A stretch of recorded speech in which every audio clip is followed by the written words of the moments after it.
לתת את הנשמה ואת הלב. הלו, עוזי, אנחנו באים. איך תלך? היי. הנה, אנחנו באים ממייך. שאתה אוהב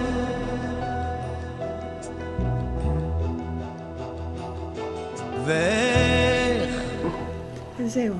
כיף לנו ביחד, נכון? לי כיף, בכל אופן. שבין לקחת ולקבל עוד תלמד לתת. אנחנו לא מצליחות היום. זה תורם לי, על כל פנים, הרבה מאוד, שאני רואה שיש המשכיות, צמיחה, כי הגוש שלנו צומח מבחינת הקשישים, ואנחנו צריכים לתת את תשומת הלב אליהם. הם אינם יכולים לצאת מפתח הבית בגלל בעיות ניידות, והקשישים מאוד מאוד צפונים בביתם. אביבה פנתה אליי לפני מספר שנים לבקר אצל אישה ביישוב שלנו שהיא בודדה, נמצאת כל היום לבד, כבר בת 90. יש לה בעיות בעיניים, היא לא יכולה לקרוא. לפני כ3 שבועות הייתי שם כ2.5 כי היינו מוכרחים לגמור ספר. הקשיש מרותק, הוא אוהב כשאתה תגיד לו שיש סיור ככה, הליכה על הרגל או ככה שיוצא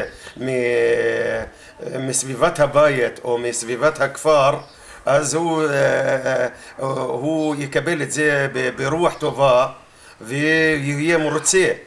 אנחנו גאים כי אנחנו לעשות את ההתנדבות בלבקר את הזקנים האלה או הקשישים האלה, כי אני אבא ואמא אלה, אז אותו דבר אני מרגיש כמו אבא ואמא, זה שאני ניגש אליהם, אני כמו הבן, ואני אומר את הבן שלי, ואני אומר לאמא, ואני על הראש שלה מנשק אותה, והיא גם מנשק אותי בדיוק ממש כמו אמא שלי.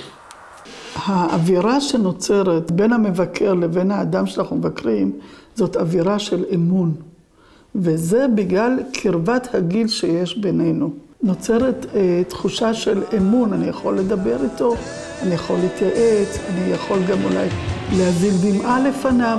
ולכן מדובר במתנדבים נפלאים ומופלאים. תמיד אפשר שוב להתחיל